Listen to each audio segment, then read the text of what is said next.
Não tem mais desculpa, nem adianta você dizer que está sem tempo de fazer a sua leitura bíblica, porque hoje eu vim te mostrar 6 livros da Bíblia que dá para você ler em um dia. Fica comigo porque eu vou te mostrar quais são esses livros agora. Eu sou a Kelly e você está no canal Devocionar.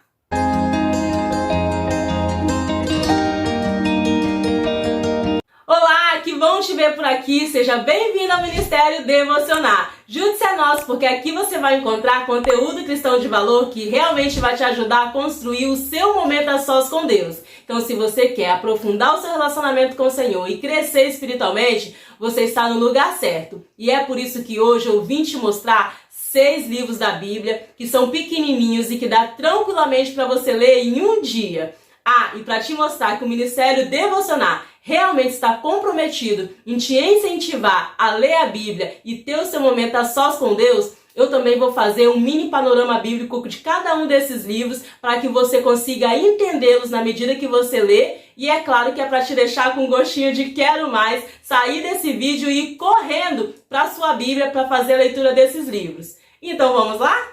E o primeiro livro da nossa lista que está top é o livro de Filemon. Sim, Filemon é um livro bem pequenininho, com um único capítulo que tem apenas 25 versículos. Vê se não tá fácil demais?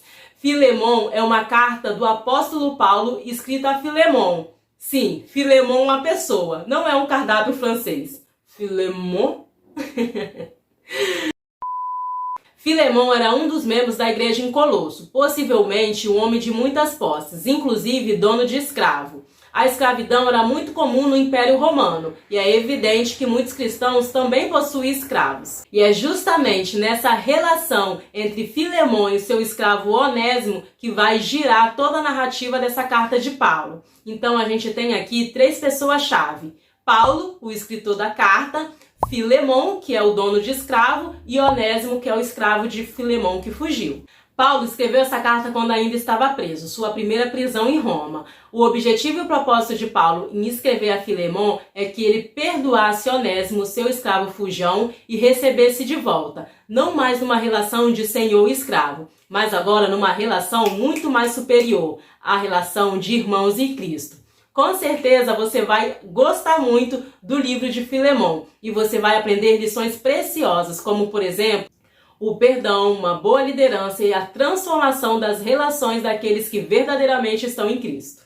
E o segundo livro da nossa lista é o livro de Judas. Judas, que está ali bem no finalzinho da Bíblia, colado com Apocalipse, é um livro tal como Filemon, pequenininho, com um capítulo e 25 versículos. Ô irmão, tá muito fácil, você tem que ler Judas. Essa é uma carta escrita por Judas, mas calma aí, não Iscariotes, é o Judas, irmão de Jesus. E sim, Maria teve outros filhos. Jesus Cristo foi o seu filho primogênito, o filho que veio da parte de Deus. Mas com José, depois de Jesus, Maria teve outros filhos, e um deles é Judas. E é justamente esse Judas que vai escrever a carta. O contexto desse livro está da igreja primitiva, que constantemente sofria ataques à sã doutrina por parte de falsos mestres, que disseminavam um falso evangelho e que de fato atrapalhava o desenvolvimento da fé de muitos cristãos.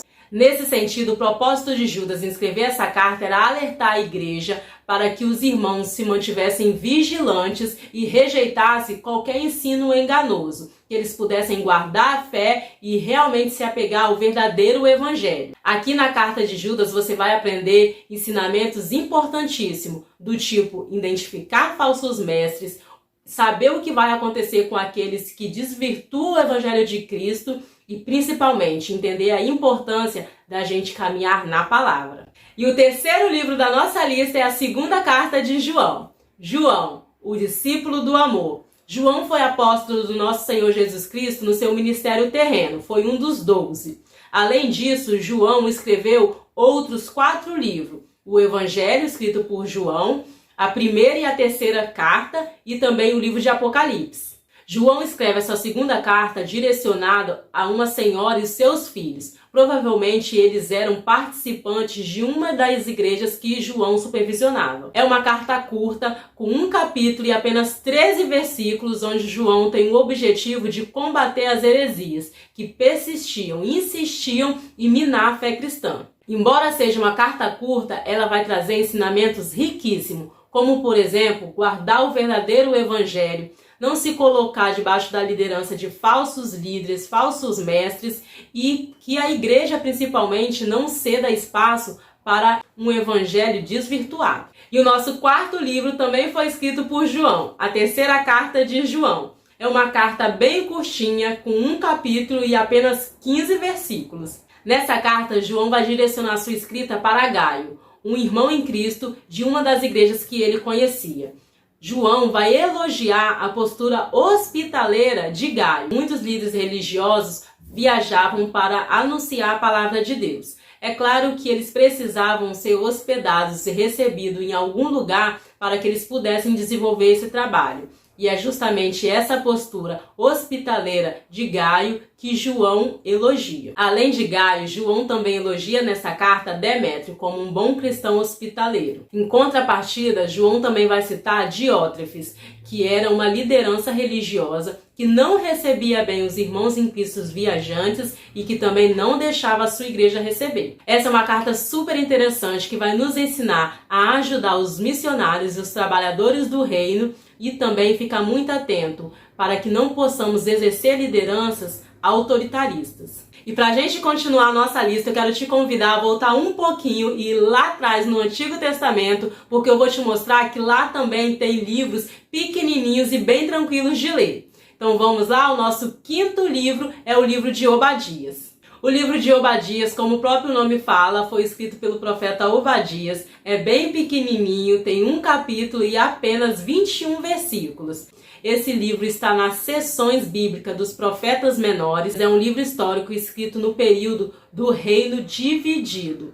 Uma história bem interessante do povo de Israel.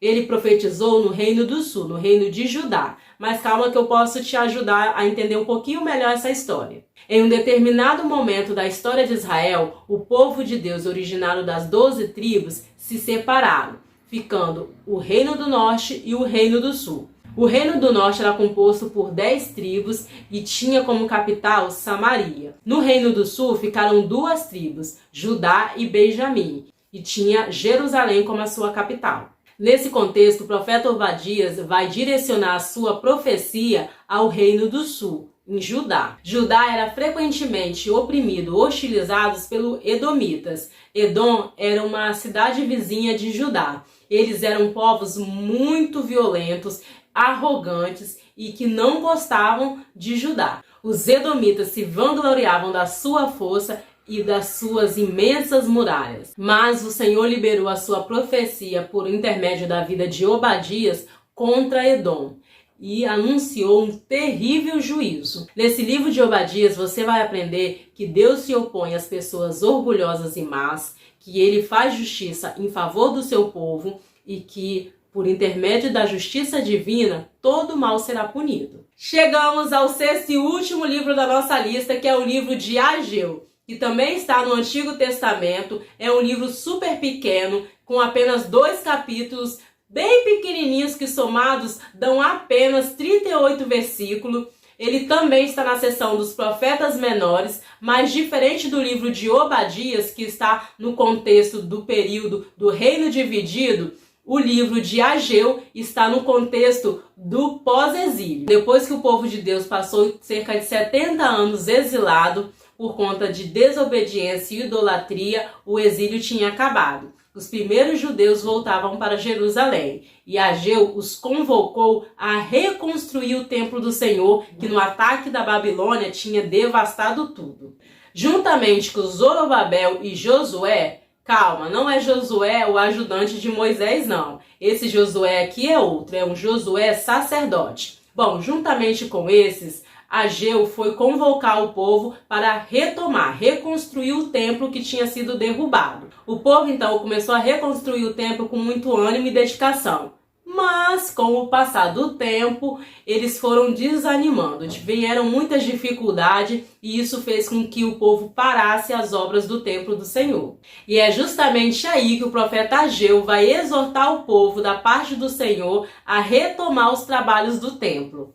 Bom, nesse livro, no desenrolar dessa narrativa, você vai aprender também muitas lições valiosas, como, por exemplo, colocar as coisas do Senhor como prioridade nas nossas vidas, parar de dar desculpa e trabalhar na obra do Senhor. E, além disso, vai nos mostrar que é do Senhor que vem todos os nossos recursos. É um livro maravilhoso, irmãos, muito importante, com uma leitura leve, fluida, vocês vão gostar muito. Além disso, como eu falei, pequenininho. Tem 2 capítulos que são pequenininhos, que somados dá apenas 38 versículos.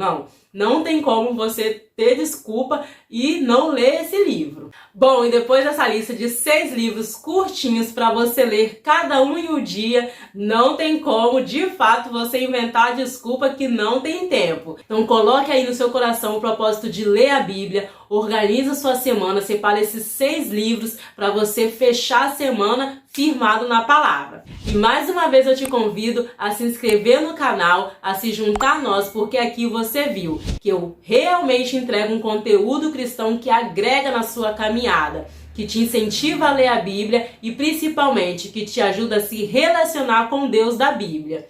Que o Senhor te abençoe e eu espero você no próximo Devocionar.